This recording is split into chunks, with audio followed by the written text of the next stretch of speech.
So ప్రస్తుతం నాతో సింధురెడ్డి గారు ఉన్నారు, మాట్లాడదాం. నిరుద్యోగులు మహాధర్నా నిర్వర్తిస్తా ఉన్నారు ఇందిరా పార్క్ ధర్నా చౌక్. సో ప్రధానంగా ఒకటే అంశం మొదటి నుంచి వాళ్ళు అడుగుతా ఉన్నది, 2 లక్షల ఉద్యోగాలు ఎప్పుడు ఇస్తారు, అసలు మీరు ఇచ్చిన నోటిఫికేషన్లు ఎన్ని, దాదాపు 2 ఏళ్ళు అవుతా ఉంది, మీరు ఎన్ని నోటిఫికేషన్లు ఇప్పటి వరకు మీరు స్వతహాగా వేసిన నోటిఫికేషన్లు ఎన్ని అనేది చెప్పాలని చెప్పి వాళ్ళు డిమాండ్ చేస్తూ ఉన్నారు. ప్లస్ 2 లక్షల ఉద్యోగాలు ఎప్పుడు నియమిస్తారనే దాని మీద వాళ్ళు క్వశ్చన్ చేస్తూ ఉన్నారు. సో ప్రస్తుతం మాట్లాడదాం, ఎందుకంటే గవర్నమెంట్ ఏమో 70,000 ఉద్యోగాలు మేము భర్తీ చేసేసాం ఆల్రెడీ 2 ఏళ్లలో అని చెప్పి వాళ్ళు చెప్తా ఉన్నారు. ఒక పక్కన టీపీసీసీ ప్రెసిడెంట్ ఏమో 5 ఏళ్లలో మేము 2 లక్షల ఉద్యోగాలు అన్నామంటున్నారు. సో ఒకసారి మాట్లాడదాం. ప్రధానంగా ఏం చెప్తారంటే, ఇప్పుడు చాలా ధర్నాలు చేసేసారు, చాలా ప్రెస్ మీట్లు అయిపోయినాయి, మీరు అడగాల్సిన అన్నీ అడిగేసారు, కానీ ఒక్క నోటిఫికేషన్ కూడా మీరు అడిగిన తర్వాత వేసిన ఒక్క నోటిఫికేషన్ కూడా సాధించలేకపోయారు అనేది వాస్తవం. ఏం చెప్తారు? అవును, డెఫినెట్ గా మేము సాధించలేకపోయినాము. కానీ ప్రభుత్వాలు కూడా కొంచెం ఆలోచించాలి కదా. అరే వీళ్ళు ఎందుకు ఇన్నిసార్లు పదే పదే మాట్లాడుతున్నారు ఇదే అంశం మీద, అంటే అట్లా మాట్లాడుతున్నారు అంటే దాని వెనుక ఉన్న కారణాలు ఏంటి, వాళ్ళు పడే ఇబ్బందులు ఏంటి అనేది గవర్నమెంట్ ఎందుకు ఆలోచించట్లేదు? ఇప్పుడు బీయింగ్ రెస్పాన్సిబుల్ సిటిజన్ మాకు ఎంతవరకు, మాకు ఒక లిమిటేషన్ ఉంటుంది, కొంతవరకే మేము ఏదైనా చేయగలుగుతాం, దాన్ని దాటి మేము చేయలేం కదా. చేయలేదు అన్నప్పుడు దాన్ని ప్రభుత్వం అలుసుగా తీసుకుంటుంది. దాన్ని అలుసుగా తీసుకునే బదులు దీనికి ఒక సొల్యూషన్ తీసుకొచ్చే దిశగా వాళ్ళు ఆలోచించాలి కదా. అట్లా ఆలోచించకుండా ఇంకా మాటలు మార్చడం, మోసాలు చేయడంతోనే ఉండిపోతే అది వాళ్ళకు ఉండాలి కొంచెం. నిరుద్యోగులంటే ప్రతిపక్షాల కోవట్లు అనే కాడికే ఆలోచిస్తా ఉంది కదా అధికార పార్టీ. అదే ఎందుకు అట్లా ఆలోచిస్తున్నారు అని అంటున్నా నేను. ఇప్పుడు నిరుద్యోగ సమస్య లేదు అని మీరు అంటున్నారా? సరే, మీ ప్రకారంగా నిరుద్యోగ సమస్య లేదు అనుకుంటే చూపించండి అది. ఇప్పుడు మొన్న కౌన్సిలర్ శ్రీధర్ బాబు గారు మాట్లాడుతూ ప్రైవేట్ సెక్టర్ లో మేము ఇంత జాబ్ క్రియేషన్ చేసినాం అనేసి ఆయన ఏవో పేపర్లు తీసుకొచ్చిండు, ఆన్ రికార్డ్ చెప్పినారు. ఇప్పుడు అది నిజమని మాకు ఎట్లా తెలుస్తుంది? నీకంటూ ఒక గవర్నమెంట్ పోర్టల్స్ క్రియేట్ చేయొచ్చు. ఆ గవర్నమెంట్ పోర్టల్స్ క్రియేట్ చేసి అందులో పలానా కంపెనీలో ఇంత పర్సెంటేజ్ ఆఫ్ తెలంగాణ యువత ఎంప్లాయ్ అయినారు పలానా ఇయర్ కి అనేది పెట్టచ్చు కదా. ఎందుకంటే ఇప్పుడు టెక్నాలజీ వరల్డ్ లో ఉన్నాం కాబట్టి అది పెద్ద పని కాదు ప్రభుత్వాలకు అనుకుంటే. అట్లా పెట్టకుండా ఉట్టిగా నోటి మాటలతోనే అయిపోతుంది ఏదైనా. అట్లా ఎందుకు చేస్తున్నారు అని నా క్వశ్చన్. ఇంకొకటి, కంప్లీట్ నిర్లక్ష్యం. ఎందుకు అంత నిర్లక్ష్యానికి గురి చేస్తున్నారు మమ్మల్ని? ఎందుకు ఈ అంశం మీకు ఎందుకు పట్టట్లేదు, ఎందుకు చెవికెక్కట్లేదు అనేది నా బాధ. ప్రభుత్వం నిర్లక్ష్యంగా ఉందా, లేకపోతే నిరుద్యోగులు నిర్లక్ష్యంగా ఉన్నారు అనుకోవచ్చా? ప్రభుత్వం నిర్లక్ష్యం ఉంది. ప్రభుత్వం నిర్లక్ష్యంతో, ఎందుకంటే నిరుద్యోగులు వాళ్ళ ఎంత వాళ్ళ శక్తి మేరకు వాళ్ళు పనిచేసినారండి. పని చేయకపోతే ఈరోజు కాంగ్రెస్ ప్రభుత్వంలో ఉండేది కాకపోయేదేమో. ఎందుకంటే ఆనాడు మాకు ఎంత శక్తి ఉందో దానికి అంతకు మించి చేసినారు, ప్రతి ఒక్కరు చేసినారు కాబట్టి ఈరోజు మీరు సీఎం అయినారు. దాన్ని మీరు నిలబెట్టుకోవాలి కదా. ఇప్పుడు అంత చేసిన వాళ్ళకి ఎంతో కొంత న్యాయం చేయాలి అని మీకు ఉండాలి కదా ఇంగిత జ్ఞానం. ఇప్పుడు నేను బల్మూరి వెంకట ఒక ప్రెస్ మీట్ లో మాట్లాడుతూ 70,000 ఉద్యోగాలు ఆల్రెడీ 2 సంవత్సరాలు ఇచ్చాం, ఏ ప్రభుత్వం కూడా భర్తీ చేయలేకపోయింది, ఇది గత ప్రభుత్వం అసలు ఫెయిల్ అయింది ఈ విషయంలో. మేము 70,000 ఉద్యోగాలు ఇచ్చాం, ఇంకా రానున్న రోజుల్లో ఇంకా మరిన్ని ఉద్యోగాలు ఇవ్వడానికి మేము ట్రై చేస్తా ఉన్నాం, నోటిఫికేషన్లు రాబోతున్నాయని చెప్పి వాళ్ళు మాట్లాడుతూ ఉన్నారు. మీరేం చెప్తారు? ఇప్పుడు టీపీసీసీ ప్రెసిడెంట్ ఏమో 5 ఏళ్లలో మేము 2 లక్షల ఉద్యోగాలు అన్నామని అంటున్నారు. ఏం చెప్తారు? బల్మూరి వెంకట్ని నేను ఒక్కటే అడుగుతున్నా, బల్మూరి వెంకట్ గారు ఇప్పుడు మీరు మాట్లాడుతున్నారు కదా 70,000 ఉద్యోగాలు ఇచ్చినామని. ఇదే మీరు బీఆర్ఎస్ అధికారంలో ఉన్నప్పుడు మీరు కేసులు వేసిన నోటిఫికేషన్లకి నియామక పత్రాలు మీ సీఎం ఇచ్చిండా లేదా చెప్పండి. ఇదే గ్రూప్ 1 మీద కేసు వేసింది మీరు, దాన్ని డిలే చేసింది నువ్వు, సిడిపిఓ ఈఓ కేసు వేసింది నువ్వు, దాన్ని మధ్యలో పక్కకు పెట్టింది నువ్వు, మమ్మల్ని ఇన్స్టిగేట్ చేసి ప్రొవోక్ చేసి మమ్మల్ని రెచ్చగొట్టి చేపించింది నువ్వు. వాటన్నిటికీ ఇవాళ నియామక పత్రాలు ఇచ్చింది మీ సీఎం కదా. మరి ఇప్పుడు ఏ లెక్కన 70,000 అయితే నీకు తెలుసు కదా, నీ ఆత్మకు తెలుసు కదా ఈ 70,000 మీరు ఇచ్చినవి కావు. ఎందుకు అనంటే బీఆర్ఎస్ ప్రభుత్వంలో ఉన్నప్పుడు టైం నుంచి మేము చేస్తున్న ప్రతి ధర్నా కానీ మేము ఏమేమి చేస్తున్నాం అనేది ప్రతి ఒక్కటి నీకు తెలుసు కదా. ఎందుకు మేము అందరం ఏకమయ్యి టీజీపీఎస్సీ ముట్టడికి మేము కూర్చుంటే వచ్చి మా అందరి ముందు కూర్చొని మైక్ కోసం కొట్లాడింది నువ్వు కదా. నాకు మైక్ ఇవ్వండి పెద్ద నేను చేపించిన అని చెప్పుకోవడానికి కూర్చున్నావు కదా ఆ రోజు. మరి ఆ రోజు ఎక్కడ పోయింది? ఆ రోజు నీకు ఇంగితం లేదా? ఆ రోజు మేము కొట్లాడి నోటిఫికేషన్ కోసం నీకు తెలియదా? అదే నోటిఫికేషన్ రిక్రూట్మెంట్ ఆర్డర్స్ ఇచ్చింది మీ సీఎం కదా. మరి ఇవన్నీ చూసుకుంటే నీకు తెలియదా అసలు 70,000 ఇచ్చిండ్రా లేదా అని నీకు తెలుసు కదా. ఎందుకంటే కేవలం అందరినీ మోసం చేయాలి, ఆ మాటలు చెప్పి అందరినీ ఇట్లా ఇచ్చేసినాం అనేది ఒకటి మైండ్ లో చేయాలి, ఇట్లా పెట్టాలి అని చెప్పి మాట్లాడుతున్నాడు తప్ప ఆయన ఆత్మకు తెలుసు ఆయన ఇవ్వలేదు. ధర్నా వల్ల ఏమన్నా కనీసం మీకు ఉపయోగం జరుగుతుంది అనుకుంటున్నారా? నిరుద్యోగులు ఇంకా ఆశ ఉందా మీకు? Definitely not. ఈ ధర్నా వల్ల మాకేదో న్యాయం జరుగుతుందని మాకు అసలు జరగదు అని మాకు తెలుసు. కాకపోతే మేము మా కార్యాచరణలో ఫస్ట్ స్టెప్ ఇది. అండ్ నెక్స్ట్ మా మా ఆలోచనలు మాకునే ఏం చేయాలి అనేది మేము దీనికి కంటిన్యూటీగా ఒక ప్రోగ్రామ్ అనేది ప్లాన్ చేసుకున్నాం. అండ్ మోర్ ఆఫ్ ఇంకొకటి ఏంటి, ఇట్లా మేము బయటకు వచ్చి మాట్లాడితే కనీసం అదొక చర్చ అవుతుంది కదా. అట్లీస్ట్ నిరుద్యోగ అంశం అనేది ఒక చర్చకు రావాలి అనేది మా ప్రధాన అంశం. అట్లా చర్చకు వచ్చిన తర్వాత ఎవడెవడు ఏం మాట్లాడతాడు అనేది తెలుస్తుంది కదా. రాజకీయ పార్టీలు కూడా ముడిపెడతా ఉన్నారు కదా, ఇప్పుడు ఈ కావత్తులా లేకపోతే మీ నిరసనలా మీ ధర్నాలా ఏదైనా కానీ రాజకీయ పార్టీలకు ముడిపెడతా ఉన్నారు. ఇప్పుడు మొత్తం కూడా రాజకీయ చేతుల్లోనే నిరుద్యోగులు ఉన్నారు, రాజకీయ నేతలకు అమ్ముడు పోయారు నిరుద్యోగులు అనే ప్రచారం జరుగుతూ ఉంది బయట. మరి ఇప్పుడు ఈ ధర్నా వెనుక కూడా రాజకీయ పార్టీలు ఉన్నాయా? అంటే ఇప్పుడు వాళ్ళు అడుగుతున్న క్వశ్చన్ అదే కదా. ధర్నా వెనకాల రాజకీయ పార్టీలు లేవు. మరి ఇదే మేము బీఆర్ఎస్ ప్రభుత్వంలో ఉన్నప్పుడు చేసినప్పుడు నువ్వు కూడా వచ్చినావు కదా మా పార్టీలకి. మరి ఆ రోజు నువ్వు చెప్తే మేము ధర్నాలు చేసినామా, లేకపోతే మేము చేసిన ధర్నాకు నువ్వు వచ్చి కూర్చున్నావా? చెప్పాలి మరి దీనికి ఆన్సర్. ఎన్నిసార్లు మేము పిలిస్తే నువ్వు వచ్చినావు? ఆబ్వియస్ గా ఆ రోజు ఆ రోజు కూడా నువ్వు రాజకీయ నాయకుడివే, ఈ రోజు రాజకీయ నాయకుడివే. ఆ రోజు నువ్వు ప్రతిపక్షంలో ఉన్నావు, నీ హెల్ప్ తీసుకున్నాం ఖచ్చితంగా. అదే విధంగా ఈ రోజు బీఆర్ఎస్ హెల్ప్ తీసుకుంటాం. కానీ ఈ రోజు జరిగే ధర్నాకి ఏ రాజకీయ పార్టీతో సంబంధం లేదు. ఇప్పుడు ఏం చెప్పదలుచుకున్నారు? ఈ ధర్నాతో మీరు ఏం చెప్పదలుచుకున్నారు ప్రభుత్వానికి? ప్రభుత్వం ఎట్లాగా దీని మీద స్పందించే పరిస్థితి కనపడట్లేదు. బేసిక్గా ఈ 2 లక్షల ఉద్యోగాల గురించే కాదు, మీ నిరుద్యోగ అంశం ఏ అంశం మీద కూడా ప్రభుత్వం మాట్లాడడానికి కానీ లేకపోతే కనీసం దాని మీద స్పందించడానికి కానీ ఒక్క నాయకుడు కూడా బయటికి రావట్లేదు. ఏం చెప్తారు? ఇప్పుడు ఈ ధర్నా తర్వాత కూడా ఇదే పరిస్థితి రిపీట్ అవుతుంది, మీరు ఏం చెప్తారు? డెఫినెట్ గా వాళ్ళు స్పందించరు. ఈ రోజు సాయంత్రం ఏమైతే సాయంత్రం 4, 5 ఆ టైంల నుంచి బొక్కల దాక్కున్న ఎలకలన్నీ బయటకు వచ్చి మా రేవంత్ అన్న ఇది చేసిండు, మా రేవంత్ అన్న అది చేసిండు, కాంగ్రెస్ ప్రభుత్వం ప్రజాపాలన ఇది అన్ని మాట్లాడతారు, మస్తుగా మాట్లాడతారు. పనికి రాని నాయకుడు కూడా వచ్చి అలా కాంగ్రెస్ కండ వేసుకొని మాట్లాడతాడు.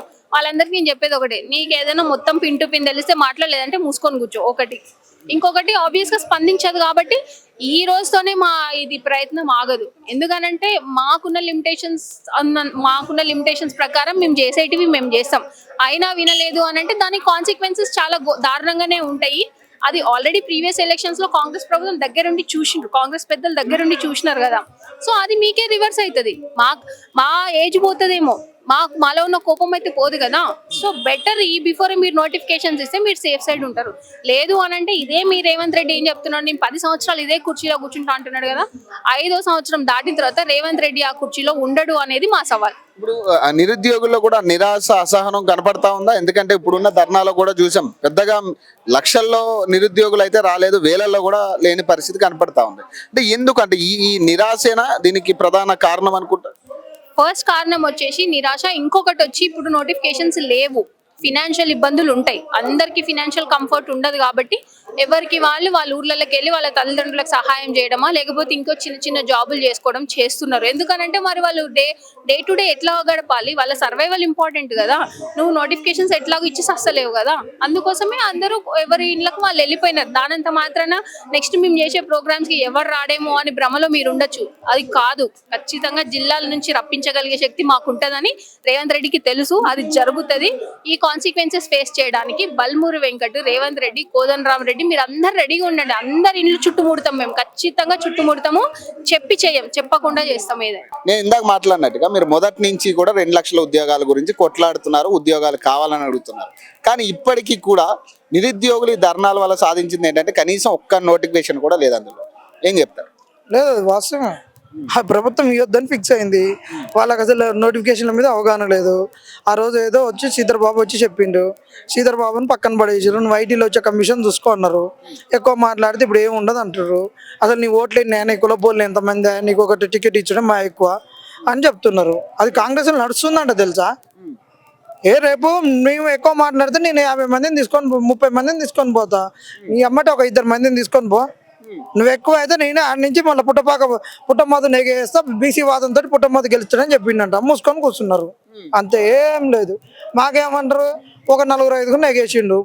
మీకు కార్పొరేషన్ పదవులు ఇస్తాం పోయి ఆ పొరగాల మీద పోయి ఒర్లూరి అయిపోయింది మీకు, ఇక ఎంఏటికలు రావేయండి అని వాళ్ళకి చెప్పిండు. వాళ్ళు ఒరుతారు. రేవంత్ రెడ్డి ఏంది, మనకి ఎట్లా కాంగ్రెస్ పార్టీ ఉంటుందో పోతే మనకు తెలియదు. రాహుల్ గాంధీ కన్సూప్ మేరలో కూడా పీఎం అయ్యే అవకాశం లేదు. బీజేపీని కొట్టే దమ్ము లేదు రాహుల్ గాంధీకి. ఏదో 4 రోజులు రాహుల్ గాంధీ మా లీడర్ ప్రధానమంత్రి అంటాం, అవుతుంది. 4 రోజులు సంచులు మోద్దాం, ఆయనకు సంచి మోద్దాం, 3 సంచులు మన ఇంట్లో వేసుకుందాం. ఒక సంచి ప్రజలకు పంచుదాం. ఈ రాజకీయంగా డైవర్ట్ అవుతుందా మీ నినాదాలు కంప్లీట్ గా? ఇప్పుడు రాజకీయ నాయకులు లేకపోతే రాజకీయ ప్రత్యర్థులు లేకపోతే రాజకీయాల్లో మాట్లాడుతున్న వాళ్ళు డైవర్ట్ అవుతుందా మీ నిరుద్యోగ అంశం? నిరుద్యోగ అంశం డైవర్ట్ ఏం లేదు అన్న, కావాలని చేస్తే డైవర్ట్ అవుతుంది అంతే. మంచిగా ఉండేదాన్ని ఇప్పుడు కాలువలలో పారే నీరుకి మధ్య ఒక కాలడ్డం పెడితేనే వంకర పోతాయి. మంచిగా ఉన్నదాన్ని నువ్వు వంకర చూసినప్పుడు వంకరనే ఉంటుంది.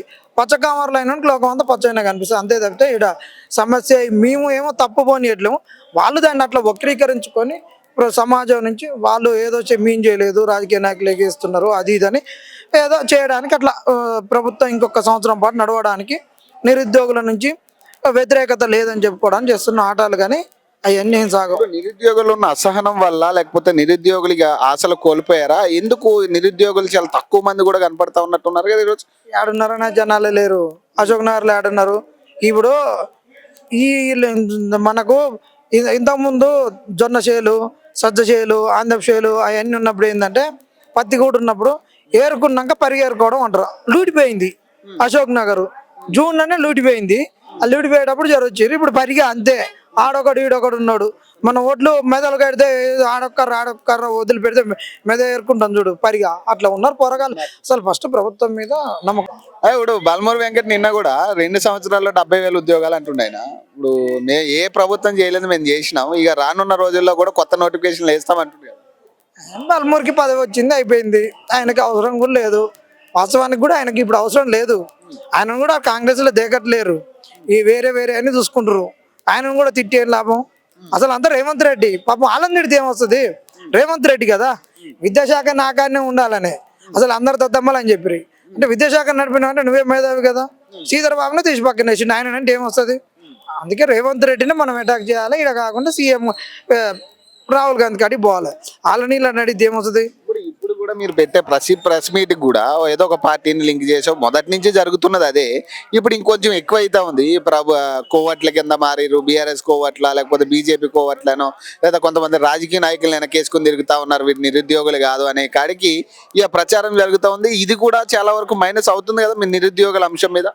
అరే వాడు ఉద్యోగాలు ఇచ్చినప్పుడే మైనస్ గా ఉందన్న, వాడు ఉద్యోగాలు ఇవ్వకుంటున్నప్పుడు అది ఎట్లాగా మైనస్ అవుతుంది. కొట్లాడేటోని మీద ఏదో ఒకటి అంటూనే ఉంటాడు, ఖచ్చితంగా అంటూనే ఉంటాడు.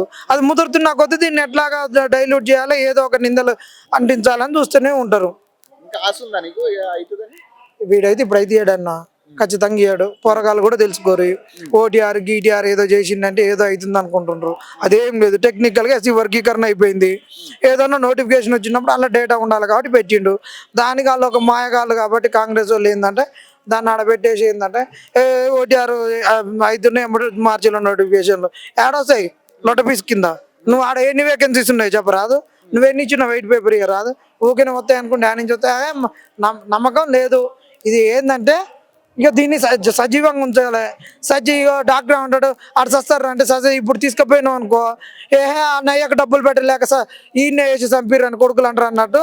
ఇప్పుడు ఏంటంటే ఇక అంపశయం మీద ఉన్నదాన్ని కొద్దిగా నడిపించి ఒక్కటేసారి ఎన్నికల వరకు రాగానే తీసుకొని పోయి దీన్ని ఒక ముమ్మరం చేద్దాం అనేది తప్పితే ఆ నోటిఫికేషన్ ఇవ్వడం అదంతా ఆగం.